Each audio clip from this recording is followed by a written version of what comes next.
How do you conquer a nation that refuses to be broken, even in total defeat? In 1945, the most powerful military force on Earth, the GHQ occupied Japan with a clear mission to rewrite the Japanese soul from scratch. They controlled the land, the laws, and the food. But they soon realized there was one sacred sanctuary they could never touch. Why did the world's most advanced psychological warfare fail against the people of this small island?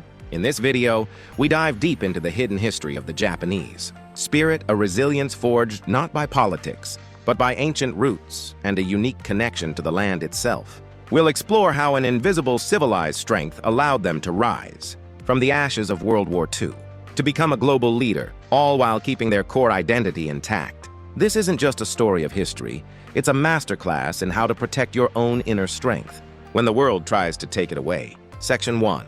The paradox of defeat. Can a nation lose everything and still keep its soul? This is the great mystery of 1945. Imagine the scene. Japan was in total ruins. The sky was dark with the smoke of burnt cities. General MacArthur and the GHQ arrived with a massive historic plan. They did not just want to disarm the Japanese military. They wanted to re-engineer the Japanese mind from its very roots. They censored the news. They rewrote the school textbooks. They even banned ancient traditions that had lasted for centuries. It was the most ambitious social experiment in modern history. But here is the strange part.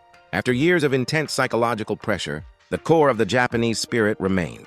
It did not break. It did not fade away. It was an invisible wall that no army could climb. Why was this so difficult for the powerful occupiers to understand? In the West, we often define ourselves by our individual rights. We value personal freedom as the highest goal in our daily lives. But in Japan, identity is tied to a long, unbroken chain. It is a deep spiritual connection to ancestors and the sacred land. The GHQ controlled the physical world, but they could not reach this inner sanctuary. They occupied the land, but they could not occupy the heart. How about you? If your country was occupied tomorrow, what part of your culture would be the hardest to erase?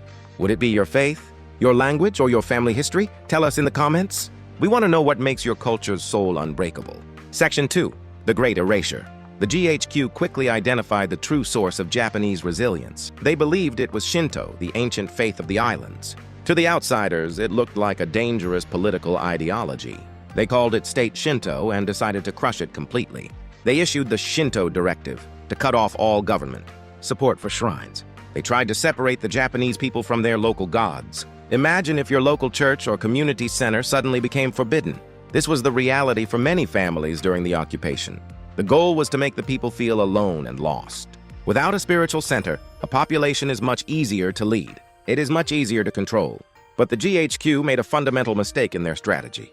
They thought Shinto was just a political tool used by the state. They did not realize it was a natural way of living for every citizen. It was about the wind, the ancient trees, and the silent mountains. You can ban a public ritual, but you cannot ban the wind. You can close a building, but you cannot erase the memory of sacred ground. The Japanese people did not fight back with weapons or loud protests. They simply kept their traditions alive in their private hearts. They waited quietly in the shadows. They knew that empires rise and fall, but the earth itself remains forever. This quiet persistence was their first major victory. Section 3. The Resilience of Fudo.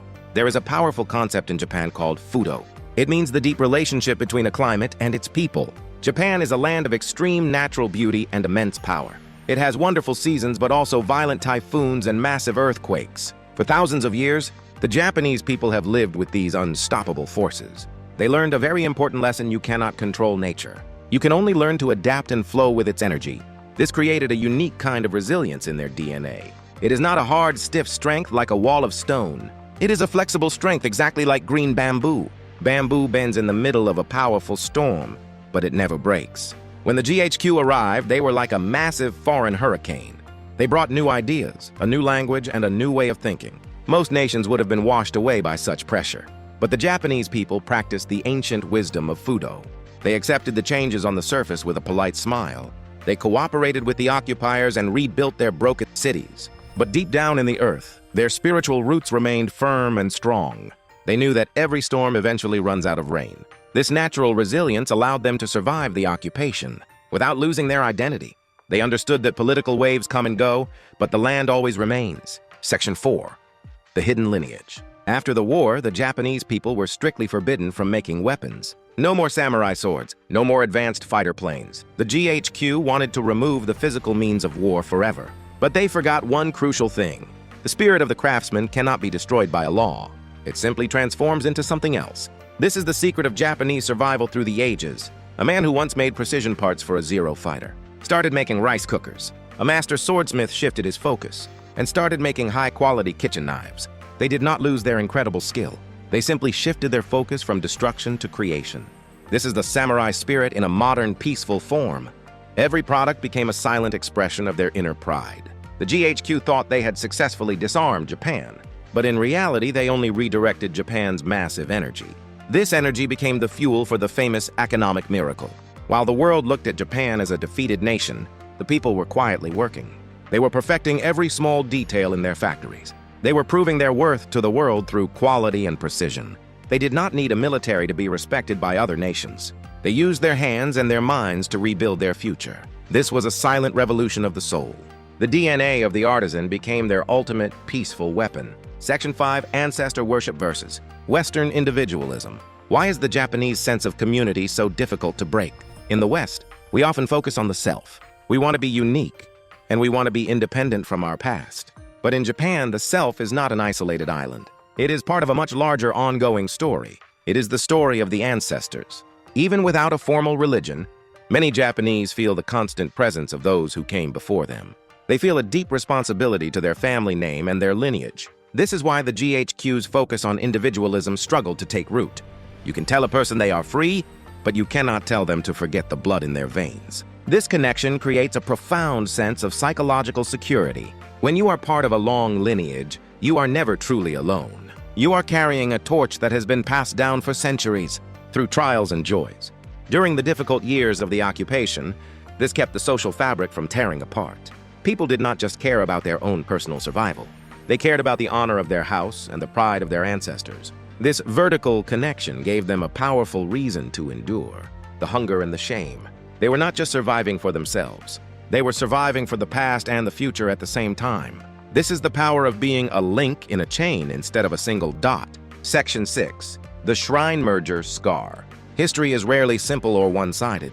Long before the GHQ arrived, Japan faced a massive internal crisis during the Meiji era. The government wanted to modernize the nation as fast as possible. To do this, they decided to reduce the number of small local shrines. This policy was known as shrine merger. Thousands of ancient sacred spaces were destroyed or combined into larger ones. For the local villagers, this was a spiritual disaster. Their unique local gods were gone, and their deep roots were cut by their own leaders. This history shows that the Japanese soul has survived attacks from both the outside and the inside. It is a spirit that has been tested by fire many times over. But even when the physical buildings were gone, the people did not stop their prayers. They found new, quiet ways to connect with the divine. They realized that a shrine was just a gate, but the true power lived inside their own hearts. This painful experience actually prepared them for the GHQ. Occupation years later, they had already learned how to protect their core under extreme pressure. Now I have a question for you. Have you ever lost a place or a tradition that was special to your heart? How did you keep the memory and the spirit alive without that physical space? Sharing your stories helps us all understand the true meaning of resilience. Please leave a comment below. Section 7. The Mystery of Mindo. Western observers are often deeply confused by Japan. There is no central religious authority like the Vatican. There are no strict commandments carved in stone. Yet, the level of social order and public safety is incredibly high. There is a special word for this in Japanese Mindo. It refers to the collective level of civility, discipline, and shared morality. Think about the massive earthquake in 2011. There was no widespread looting. There was no chaos in the streets. Instead, people stood in long, patient lines for hours to get water. Where does this strength come from? It does not come from a law book or a police threat. It is a quiet moral code passed down through families for generations. It is a dignity that says, I will not bring shame to my people or my ancestors. The GHQ was absolutely amazed by this behavior. They expected total chaos after the surrender, but they found incredible order. They found people who remained polite and respectful, even in the middle of extreme poverty. This Mindo acted as the ultimate defense against any form of brainwashing. You can change a national law overnight, but you cannot change the deep character of a nation so easily. This character is built over thousands of years of shared history. It is taught at the kitchen table by parents and grandparents. It is seen in the way Japanese children clean their own classrooms. This silent internal discipline was the true wall that the GHQ could never climb. It is a strength that does not need to shout to be powerful. Section 8. The samurai spirit in a suit. By the 1960s, the entire world saw a completely new Japan. The burnt ruins were replaced by shiny skyscrapers. The widespread hunger was replaced by incredible prosperity. This was called the economic miracle. But was it really a miracle? Or was it just the ancient soul, manifesting in a new form? The men in dark suits worked 15 hours a day in their offices. They fought for their companies with the same intensity their ancestors used on the battlefield. They did not have steel swords anymore, so they used advanced technology. They did not have physical shields, so they used strict quality control. They were not just employees, they were warriors of industry. The GHQ wanted to turn Japan into a peaceful, quiet, and minor country. They succeeded in making it peaceful, but they could not kill the internal fire of competition. The soul was simply redirected from military war to industrial competition. This is a powerful lesson in human energy. You cannot truly destroy energy, you can only transform it into a new shape. Japan showed the world that a defeated nation could become a global superpower. Through hard work and collective intelligence, they won the peace more effectively than they had ever won any war.